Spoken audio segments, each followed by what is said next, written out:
జీవితమే చదరంగం కార్యక్రమం ద్వారా మీ సమస్యలకు పరిష్కార మార్గాన్ని తెలియజేసే ప్రయత్నం చేస్తాం.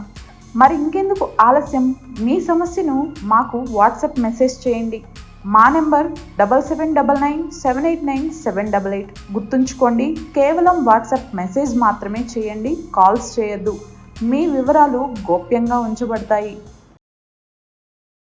నమస్తే అనురాధ, చెప్పమ్మా ఏం జరిగింది అసలు? మా కుటుంబం మా ఇంట్లో నుంచి అందరు గెంటేసారండి. నేను బెట్టింగ్ ఆటలోనే నేను ఇలాగా ఆట ఆడానండి. బెట్టింగ్ ఆటలోనే. కాదమ్మా, నువ్వు ఈ బెట్టింగ్ యాప్లు నీకు ఫోన్ ఉందా? ఫోన్ ఉందండి. ఫోన్ మా హస్బెండ్ కొనేసి ఇచ్చారు. అది చూసి దాంట్లో చూసి మామూలుగా నువ్వు ఏం ప్రోగ్రాములు చూస్తుంటావు దాంట్లో? యూట్యూబ్లో చూస్తుంటావు. మరి బెట్టింగ్ యాప్లు ఎట్లా దొరికినాయి నీకు? ఈ బిగ్ బాస్ సంబంధించిన దొరికింది. అంటే వాళ్ళు అడ్వర్టైజ్మెంట్ ఇచ్చారా? అవునండి. ఏది బెట్టింగ్ యాప్లకి? Betting app.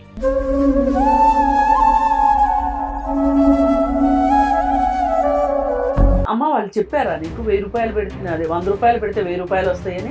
చెప్పారండి. ఇంకేముందో వస్తాయి అనుకున్నాను. 1000 రూపాయలు పెడితే.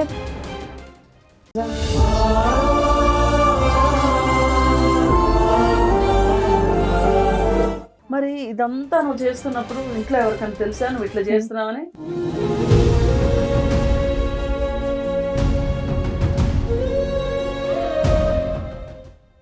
మీ ఆయన ఏమని అడిగాడు అసలు నిన్ను? ఏం చేసావు, డబ్బులు ఎంతగానో అడిగారండి. నేను చెప్పలేదు అంతకేను.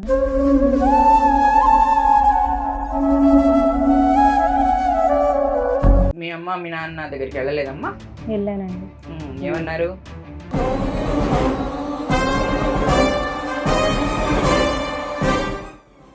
ఇప్పుడు మొత్తం ఎంత అప్పు అయిందమ్మా? 15 లక్షలు అయిందండి. ఏమంటున్నాడు మీ హస్బెండ్? ఏమంటున్నాడు? హలో హలో అమ్మ, కృష్ణ గారేనా మాట్లాడేది? అవునండి, కృష్ణ మాట్లాడుతున్నాను. మీరు ఎవరండి? నేను ఇక్కడ ట్రీ మీడియా ఆఫీస్ నుంచి మీకు కాల్ చేశానమ్మా. ఓకే అండి. మీ భార్య అనురాధ మా దగ్గరకు వచ్చారు. ఆవిడే నేను బెట్టింగ్ యాప్ల్లో డబ్బులు పెట్టాను, అవి పోయాయి, నా భర్త నన్ను ఇంట్లోంచి గెంటేశారు, అలాగే నా పుట్టింటి వాళ్ళు కూడా గెంటేశారు అని చెప్తుంది. ఏంటండి అసలు వాస్తవం ఏంటండి?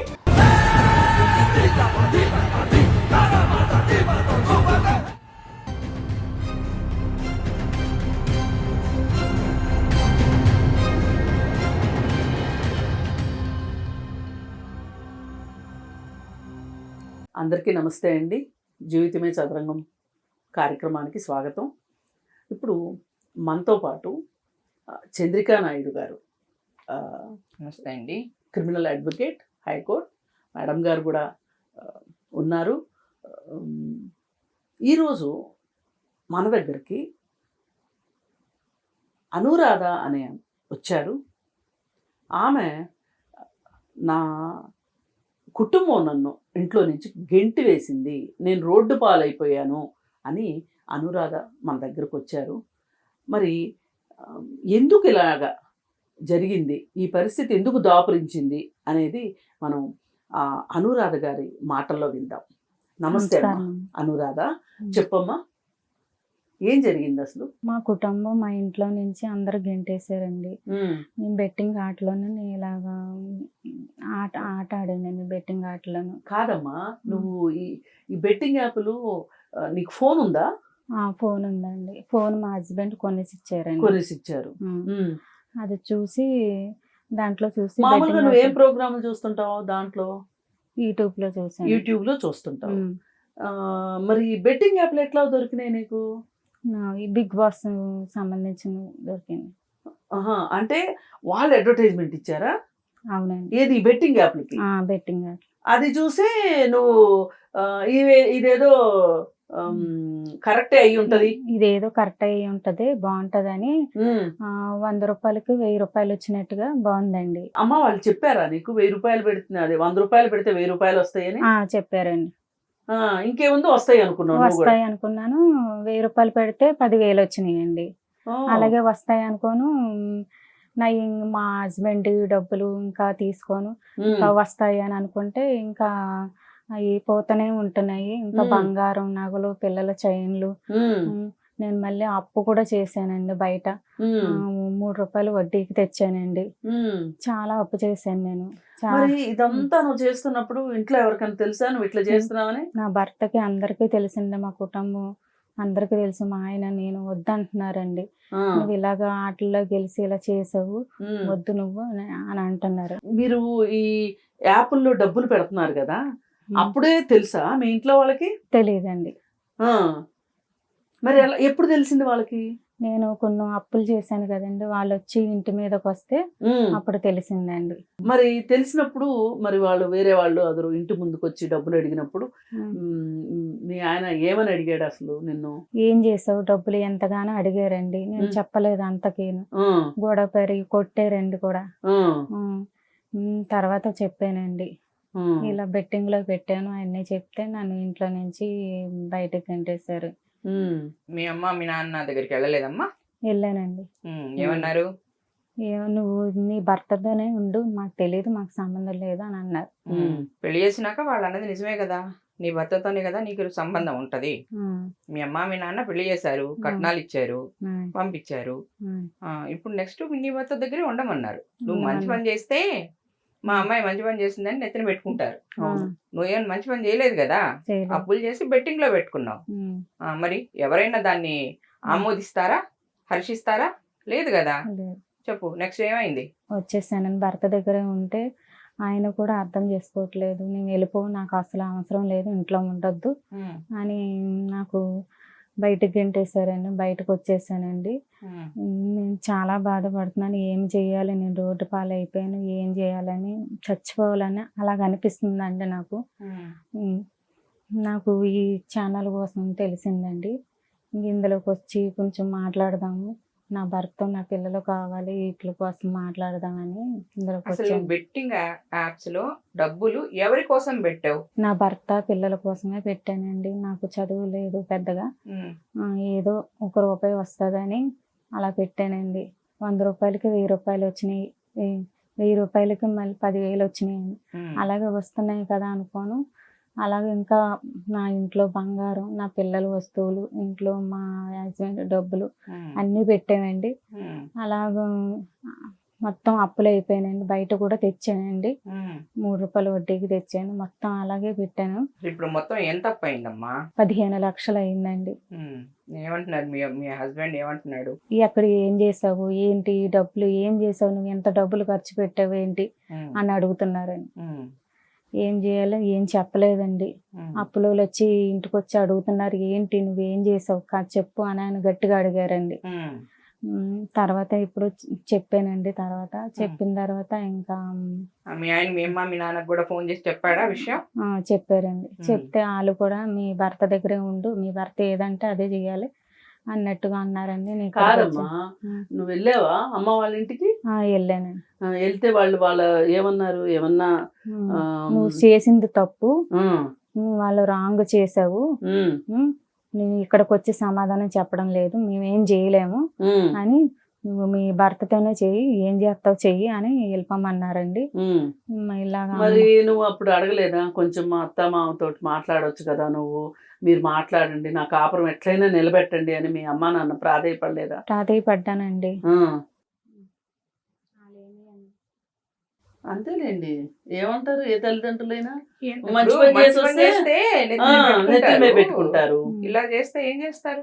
పైగా అసలు నిజంగా కూడా భర్త తాగుతున్నాడు, కొడుతున్నాడు అంటేనే నువ్వు నీ చావో బతుకు అక్కడే చావు అంటారు.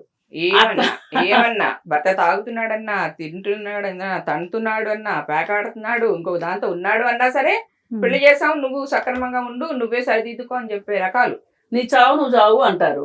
మరి ఇప్పుడు నువ్వేం ఘనకార్యం చేసావని నీ తల్లిదండ్రులు నిన్ను దగ్గర పెట్టుకుని కడుపులో పెట్టుకుని చూస్తారు? అదే ఏమి చేయలేదు కదండి, అందుకే ఇంకా వాళ్ళు నీ దావా నిన్ను చూసుకోమంటున్నారు. నేను బయటకు వచ్చేసానండి.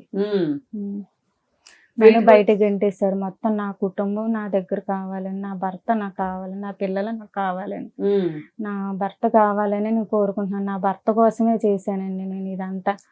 పిల్లల తప్పు కోసం నాదేనండి. నేను ఇప్పుడు క్షమించమని కూడా ఎప్పుడన్నా అడుగుతున్నాను. పిల్లలతో మాట్లాడావా? ఇంటికి వెళ్ళినప్పుడు పిల్లలు ఏమంటున్నారు? ఏమంటలేదండి, వాళ్ళు కూడా మాట్లాడతలేదండి. నీతో మాట్లాడట్లా? మాట్లాడతలేదండి. మీ అత్త మామ అదే విధంగా మాట్లాడుతున్నారు. ఇక అందరూ మొత్తం అందరూ నిన్ను ఇంక వదిలేశారు. నన్ను వదిలేశారండి, విరోధం చేశారండి మొత్తం. విరోధం చేశారు అంటే అమ్మా నువ్వు చేసిన పని అలాంటిది. అవును. అవునా? ఇప్పుడు బిగ్ బాస్ అనేది వినోదం కోసం చూసేది, వాళ్ళు చెప్పిన వల్ల చేయటం కోసం కాదు కదా. అవునా? దానిలో వాళ్ళు చెప్పారు, అది చూశాను, నేను చేశాను అంటే నాశనమైంది ఎవరమ్మా? నీ కుటుంబమే కదా, నువ్వే కదా. ఇప్పుడు రోడ్డు మీద ఉంది నువ్వే కదా, నీ కుటుంబమే కదా. అంటే వాళ్ళు ఏదో ఇన్ఫ్లుయెన్సర్, వాళ్ళకి డబ్బులు ఇస్తారు కాబట్టి వాళ్ళు చెప్తారు. నువ్వు డబ్బులు పోగొట్టుకుంటున్నావు వాళ్ళ మాట నమ్మి.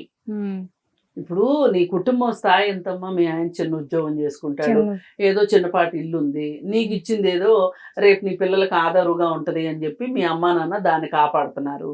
ఇప్పుడు ఈ పరిస్థితుల్లో ఈ 15 లక్షల అప్పు ఎట్లా తీరుస్తావు అసలు నువ్వు? నాకు అదే అర్థం అవుతలేదండి. అంటే ఏదో బెట్టింగ్ లో చేస్తే నాకు కొంచెం డబ్బులు వస్తాయి అని అనుకుంటే ఇలాగైపోయిందని ఏం చేయలేక మాకు అర్థం అవుతలేదు. బయట నా భర్త కూడా నేను బాధపడుతున్నానండి, ఏం చేయాలో అర్థం అవుతలేదు నాకు. అతను మట్టుకు ఏ మాత్రం వినేలాగా లేడండి. పాపం అతనైనా నిజంగానే 15 లక్షలు ఎట్లా తీరుస్తాడు? ఎప్పుడైతే నీకు డబ్బులు పోవటం లాస్ అవ్వటం స్టార్ట్ అయిందో అప్పుడే నువ్వు ఆపేయాలమ్మా. అంటే బెట్టింగ్ యాప్స్ గురించి మేడం మీకు తెలియంది కాదు. వాళ్ళు ఏం చేస్తారంటే స్టార్టింగ్ లో డబ్బులు వచ్చేటట్లు వస్తాయి నిజంగానే. అంటే 100 ఆటలు ఆడారు అనుకోండి ఎవరైనా, 30 ఆటలు ఓడిపోతారంట, 70 ఆటలు గెలుస్తారంట. ఆ తర్వాత ఏం చేస్తారు, నెమ్మదిగా కొంచెం ఇటు అటు అటు ఇటు చేసి 30 ఆటలే గెలుస్తారు, 70 ఆటలు ఓడిపోతారు. ఆ గెలిచేది కూడా 100 రూపాయలు 1000 రూపాయలు పెడితే 10,000 అంతవరకే. అది కూడా ఏంటి, మళ్ళీ ఆ డబ్బులు వెనక్కి తీసుకుంటా ఉంటే ఇవ్వరంటండి, అందులోనే పెట్టాలంట ఆ డబ్బులు. మళ్ళీ డబ్బులు డ్రా చేసుకుంటానికి లేదు మన అకౌంట్ లాగా. మరి ఇన్ని మాయలు మోసాలు ఉన్న ఈ పరిస్థితుల్లో మరి నీకేం కావాలమ్మా ఇప్పుడు? నాకు నా కుటుంబం కావాలండి, నా భర్త నా పిల్లలు కావాలండి, నేను వాళ్ళతో ఉండాలండి. ఒక పని చేద్దామమ్మా, సరే నువ్వు ఇంత బాధపడుతున్నావు, నీ బాధ మేము చూడలేకపోతున్నాము, ఒక్కసారి మేము అతనితో మాట్లాడి చూస్తాం, ఎలా అతను మా మాట అయినా వింటాడేమో చూస్తాము, చూసి చెప్తాం. నంబర్ చెప్పమ్మా. 70. మీరు కాల్ చేస్తున్న వ్యక్తి వేరే కాల్ లో మాట్లాడుతున్నారు, మీరు వేచి ఉండండి లేదా తర్వాత మళ్ళీ కాల్ చేయండి. आपने जिस व्यक्ति को कॉल किया है. హలో హలో అమ్మా, కృష్ణ గారేనా మాట్లాడేది? అవునండి, నేను కృష్ణ మాట్లాడుతున్నాను. మీరు ఎవరండి? నేను ఇక్కడ ట్రీ మీడియా ఆఫీస్ నుంచి మీకు కాల్ చేశానమ్మా. మీ భార్య అనురాధ మా దగ్గరకు వచ్చారు.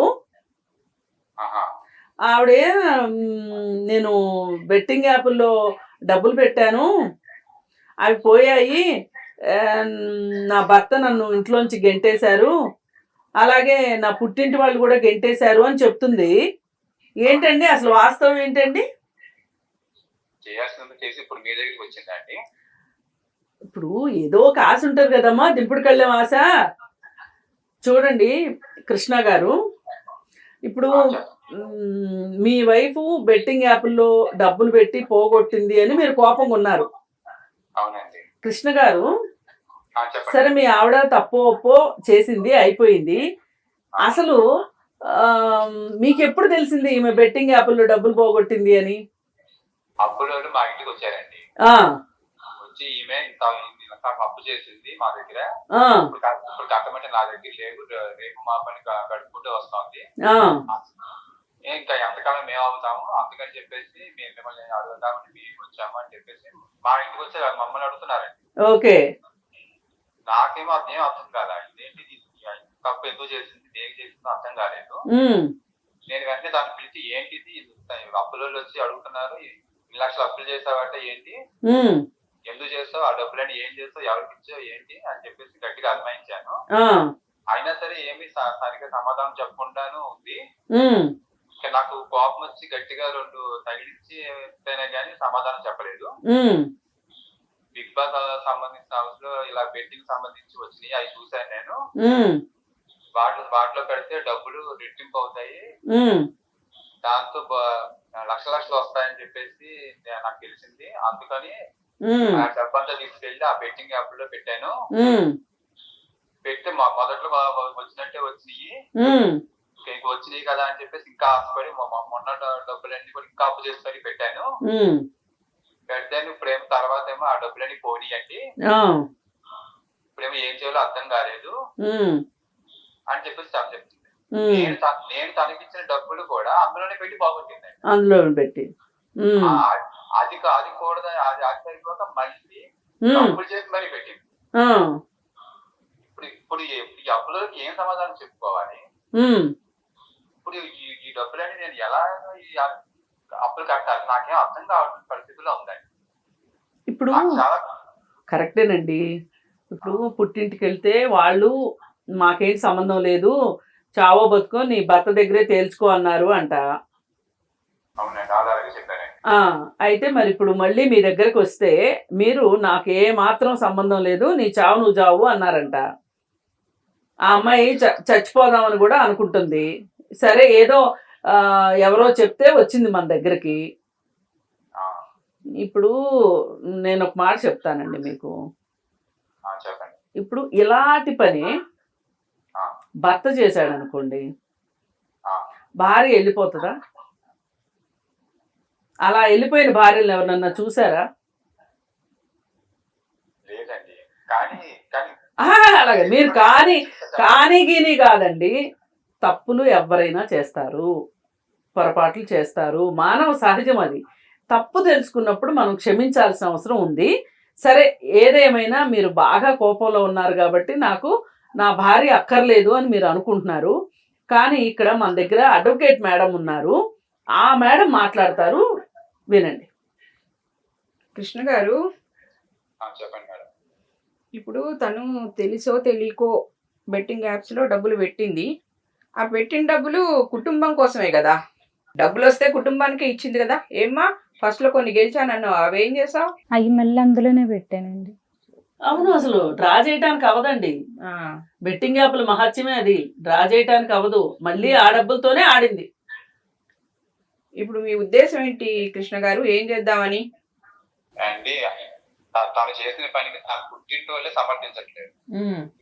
అలాంటిది మా అమ్మ నాన్న ఎక్కడ సమర్థిస్తారు? ఒకవేళ సమర్థించినా ఇప్పుడు ఆ అప్పులని ఎక్కడి నుంచి తెచ్చి కట్టాలి?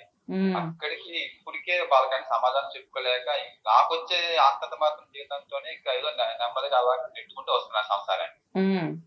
ఇలాంటి పరిస్థితుల్లో ఇంత తప్పు తీసుకొచ్చి నెత్తి మీద పెడితే ఇప్పుడు మా పరిస్థితి ఏంటి, మా పిల్లల భవిష్యత్తు ఏంటి? కనీసం కొంచెం ఆలోచించాలి కదండి.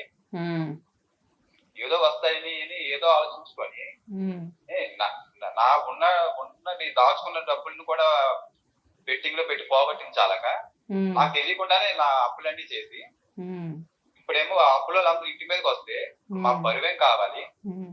ఇప్పుడు ఈ అప్పులన్నీ ఎక్కడి నుంచి తెచ్చి కట్టాలి చెప్పండి? పరువు అంటే అది సరే, దానికోసం తర్వాత మాట్లాడుకుందాం కానీ అండి, ఇప్పుడు ఇదే తప్పు మీరు చేసుంటే మీరు మీ భార్య మిమ్మల్ని వదిలేసి వెళ్ళేదంటారా? అంటే బెట్టింగ్ అని నేను చెప్పట్లా, ఒకవేళ ఏదైనా బిజినెస్ స్టార్ట్ చేసో, వ్యాపారం స్టార్ట్ చేసో, వ్యాపారంలో ఏదైనా నష్టం వస్తే మీ భార్య మిమ్మల్ని వదిలేసి వెళ్తుందా? ఆర్ఎల్స్ మీరు అప్పు చేసినా మీ అప్పును మీరే తీర్చుకునేవాళ్ళు కదా. ఇప్పుడు భార్య చేసింది కాబట్టి భార్యను వదిలేస్తాను అంటున్నారు. కాదు మేడం, ఇలా ఏం చెప్పినా వినడండి అతను. లీగల్ గా అతను ఎట్లా బైండ్ చేయాలో చూడండి. భార్యను అట్లా నిర్దాక్షిణ్యంగా వదిలేయటం కుదరదు. మీరు లీగల్ గా చెప్పండి మేడం. ఏంటి అమ్మాయితో 498 వేయించనా? గృహహింస కిందకి పెట్టించమంటావా ఏం బాబు కృష్ణ? అది కాదండి, చేసిందేమో తప్పు తందైతే శిక్ష మాకు వేస్తామంటారండి. అంటే ఇక్కడ ముందే చెప్పా, అందుకే నేను చెప్పా. ఇప్పుడు నువ్వు బిజినెస్ స్టార్ట్ చేసి నీ బిజినెస్ లో నష్టం వస్తే నీ భార్య నిన్ను వదిలేసి వెళ్తుందా? నువ్వు చెప్పు. భార్య అంత మాత్రం వదిలి వెళ్ళదండి. వెళ్ళదు కదా, మరి అంతే కదా. భర్త కూడా అంతే కదా. భర్త కూడా భార్య తప్పు చేస్తే తెలియక చేసింది, ఒకవేళ ఆ డబ్బులు వస్తే ఇంటికే ఇద్దామని అనుకుంది, కానీ ఆ అమ్మాయి వేరే వాళ్ళకి ఏమి ఇవ్వాలని అనుకోలేదు కదా. డబ్బులు వస్తాయి ఇంటికి ఇద్దాము, లేదా నీకేదో చేదోడు వాదోడుగా ఉందామని మంచి ఇంటెన్షన్తోనే చేసింది. అఫ్ కోర్స్ తను చేసింది తప్పే, నేను కాదంటల్లా, కానీ తప్పులో కూడా మంచి ఇంటెన్షన్ మంచిదే. ఫ్యామిలీకి ఇద్దామనే చేసింది, ఇన్ఫ్లుయెన్స్ అయ్యింది కాబట్టే ఆ పని చేసింది. ఆ బిగ్ బాస్లో వాళ్ళందరూ ఇంకా రోజు చూస్తారు కదా వీళ్ళు బిగ్ బాస్లు, దానిలో వాళ్ళందరూ ప్రమోషన్స్ తీసుకొస్తా ఉంటే చేసింది. ఇలాంటి ప్రమోషన్ చేసి ఇలాగ సంసారాలని ఏమైపోతాయండి ఇలా అందరూ మీ అందరు కలిసి చక్కగా స్టేషన్కి వెళ్ళి కేసులు పెట్టండి అమ్మా. కేసులు పెడితే చక్కగా వాళ్ళ మీద కేసులు ఫైల్ అయితే అదంతా పోలీసులు చూసుకుంటారు. కానీ ముందు మీ కాపురాలను మీరు సరిదిద్దుకోండి. నువ్వు ఆ అమ్మాయిని, సరే తప్పు జరిగింది, ఇంకా ఆ అమ్మాయి నువ్వు ఇద్దరు కష్టపడి ఆ అప్పులు తీర్చుకునే మార్గం చూసుకోండి. పిల్లల్ని జాగ్రత్తగా పెంచుకోండి. ఒకసారి తప్పు చేసింది కదా, ఇంకా అమ్మాయి రెండోసారి ఆ తప్పు చెయ్యదు. మీ అందరూ దండించారు, ఆ అమ్మాయిని బయటికి నెట్టేశారు, ఆ బాధ ఏంటో ఆ అమ్మాయికి తెలిసిపోతోంది. కాబట్టి ఇంకా అమ్మాయి రెండోసారి ఇంక ఏ విధమైన తప్పు చేయదు, నిన్ను కాదని ఒక్క పని కూడా చేయదు. ఆ మాట దాంట్లో తెప్పించండి. ఇప్పుడు ఇలా చేసింది, మళ్ళీ రేపు కూడా ఇలాగే చేయదు, నమ్మకం ఏంటి చెప్పండి? చెయ్యదమ్మా, చెయ్యదు. మేమున్నాం కదా, నమ్మకం కోసం మధ్యలో మేమున్నాము. ఒకవేళ ఆ మాట ఏదో తనతోనే చెప్పిద్దాం. తెలుసుకో చేశాను తప్పు, నాదే తప్పు, నేను నా కుటుంబం కోసమే చేశాను, నేను తప్పు చేస్తే నాకు క్షమించండి, నాకు మీరే కావాలి, తప్పు అయిందండి, ఇంకెప్పుడు ఇలా చేయనండి. మరి ఇంకొకసారి ఈ విధంగా చేస్తే చేయనండి, ఇంకొకసారి మాత్రం ఇలా జరగకూడదు. సరే, ఇప్పుడు బుద్ధిగా ఉంటానంటేనే నేను నేర్చుకుంటా. ఉంటాను. సరే అయితే అమ్మ కృష్ణ, ఇప్పుడు ఏది ఏమైనప్పటికీ మీరు ఎంతో కొంత ఆమెని అర్థం చేసుకున్నారు. వచ్చిన తర్వాత కూడా, తిరిగి వచ్చిన తర్వాత కూడా మీ ఇద్దరూ కలిసి కాయ కష్టం చేసుకుంటారా, ఏం చేస్తారు, ఎట్లా కొట్లా చేసి అలాగే ఆ అప్పులు ఇచ్చిన వాళ్ళకు కూడా మీరు కూర్చోబెట్టి, మీరు ఈ రోజు మా ఇంటికి వచ్చి అడిగినంత మాత్రాన ప్రయోజనం లేదు, మేము నెమ్మదిగా మేము తీర్చగలిగింది తీస్తాము, ఆ డబ్బులు తీసుకొచ్చి మా ఇంట్లో మేమేం ఆస్తులు కొనుక్కోలేదు అని చెప్పి మీరు వాళ్ళకి సర్ది చెప్పండి. ఎవరైనా ఒక పెద్ద మనిషిని ఎవరినైనా పెట్టుకుని కూడా మీరు ఇలా చేసి మీరు దీని నుంచి బయటపడవచ్చు. ఇంకొకటి ఏంటంటే, ఇప్పుడు ఒకసారి చేశారు కదా అని చెప్పి మళ్ళీ మళ్ళీ చేస్తారు అని అనుకోవద్దు. ఇప్పుడు మన అడ్వకేట్ మేడం ఉన్నారు కదా, అసలు ఈ డబ్బుల్ని రికవరీ చేయటానికి కానీ, లేదు అంటే గనక అసలు ఈ బెట్టింగ్ యాప్ల వాళ్ళ మీద కేసు పెట్టడానికి మేడంని అడుగుతాను. ఏది ఏమైనా బాబు, జరిగింది ఏదో జరిగిపోయింది, ఇంకా మటుకు చెయ్యను అంటుంది. కాబట్టి ఇప్పుడు ఈ స్మార్ట్ ఫోన్లు, బిగ్ బాస్ షోలు ఇవన్నీ వచ్చి కుటుంబాలను ఎంత నాశనం చేస్తున్నాయో, పైగా మీరు ఒక్కళ్ళే కాదు ఇలా నష్టపోయింది, చాలామంది భర్తలు నష్టపోయారు, చాలామంది స్టూడెంట్స్ నష్టపోతున్నారమ్మా. స్టూడెంట్స్ కూడా బెట్టింగ్ యాప్ల్లో డబ్బులు పెడుతున్నారు. ఫీజు కట్టమని తల్లిదండ్రులు డబ్బులు ఇస్తే ఆ డబ్బులతోటి బెట్టింగ్ యాప్ల్లో పెట్టి, ఆ డబ్బులు రాకపోతే ఎగ్జామ్ ఫీజు కట్టలేక ఎగ్జామ్ రాయనివ్వలేదు కాలేజీ వాళ్ళని, ఇంట్లో వాళ్ళకి ఏం చెప్పుకోవాలో అర్థం కాక ఆత్మహత్య చేసుకున్న పిల్లల్ని చూస్తున్నామమ్మా. అవును కదా, అందుకే నేనేమంటున్నానంటే, ఇంకొకసారి ఆ అమ్మాయి మట్టుకు చెయ్యదు.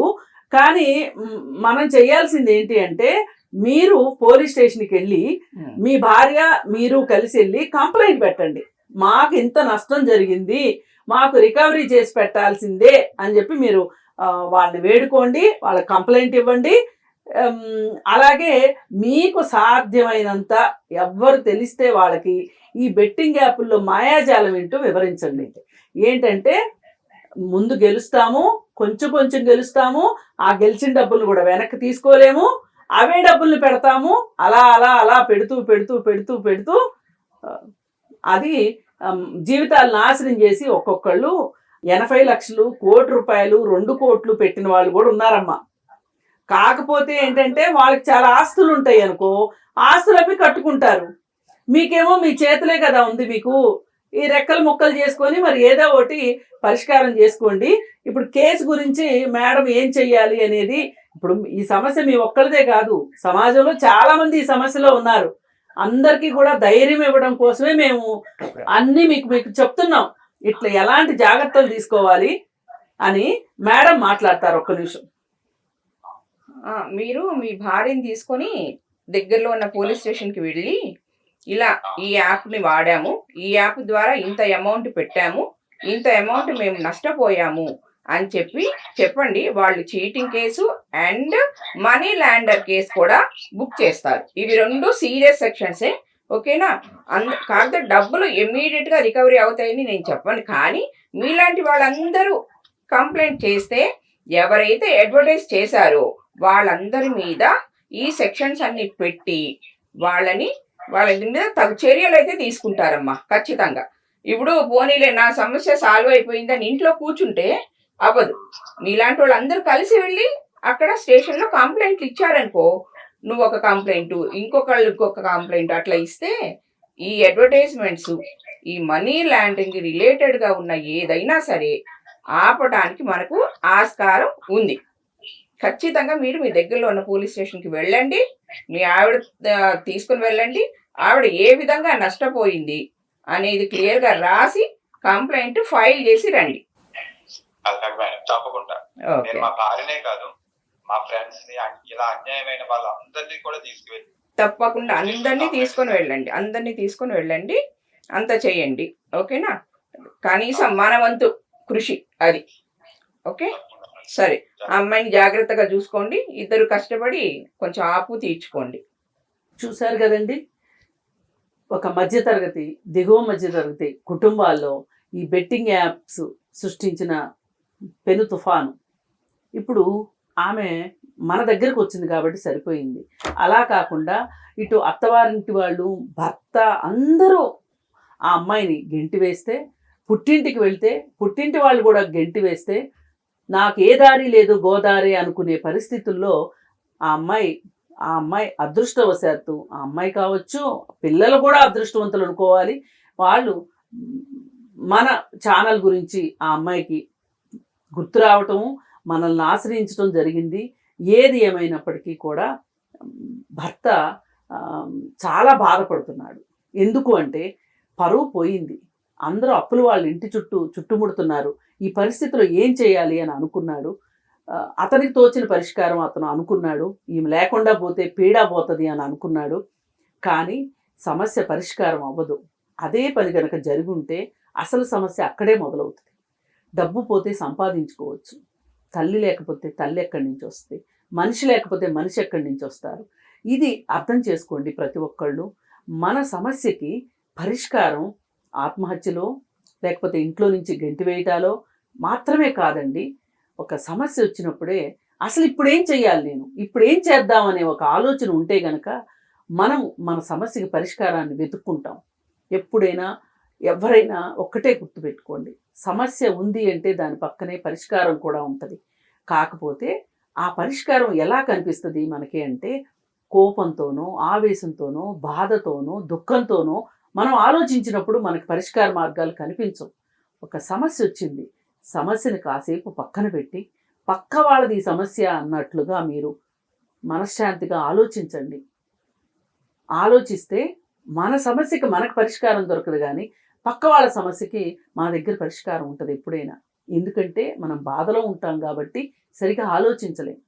దయచేసి ఎవరైనా సరే ఇలాంటి సమస్యలు ఉంటే నిబ్బరంగా ఆలోచించి పరిష్కార మార్గాల వైపు చూడండి.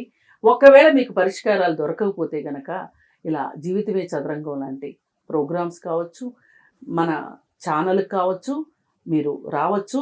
అలాగే ఎవరికైనా సరే లీగల్గా నేను ఇప్పుడు ఏం చెయ్యాలి అని కనుక మీరు ఆలోచిస్తే కనుక మన చంద్రికా నాయుడు మేడం ఉన్నారు, ఆవిడని కూడా మీరు అప్రోచ్ కావచ్చు. మీకు తగిన న్యాయ సహాయం కావచ్చు, అలాగే సలహా కావచ్చు ఇస్తారు.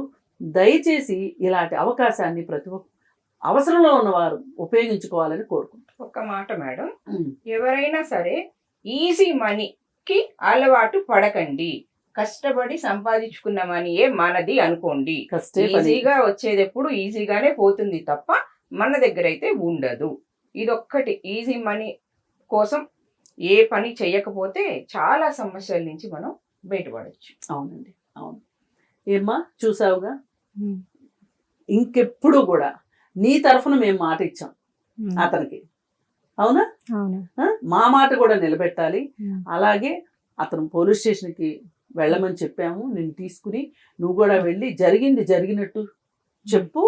ఇంకెప్పుడు కూడా ఉమ్, మేడం చెప్పారు, విన్నావు కదా, ఉమ్, అడ్డదారులు తొక్కొద్దు. మనకి ఎవ్వరు ఫ్రీగా డబ్బులు ఇవ్వరు.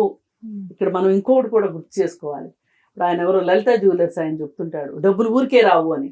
కానీ చాలా మంది నవ్వులాటగా తీసుకున్నారు దాన్ని. కానీ అది వాస్తవం, కఠిన వాస్తవం. డబ్బులు ఊరికే రావు, కష్టపడితేనే వస్తాయి. ఇంకెప్పుడు నీ జీవిత కాలంలో ఇలాంటి తప్పు చెయ్యొద్దు. ఇలా నీకు తెలిసిన వాళ్ళు ఎవరైనా చేస్తూ ఉంటే కూడా నీ అనుభవాన్ని వాళ్ళకి చెప్పి ఉమ్, చెయ్యొద్దని చెప్పాల్సిన బాధ్యత కూడా నీ మీద ఉంది. ఉమ్. సరేనా? సరే, థ్యాంక్స్ మేడం.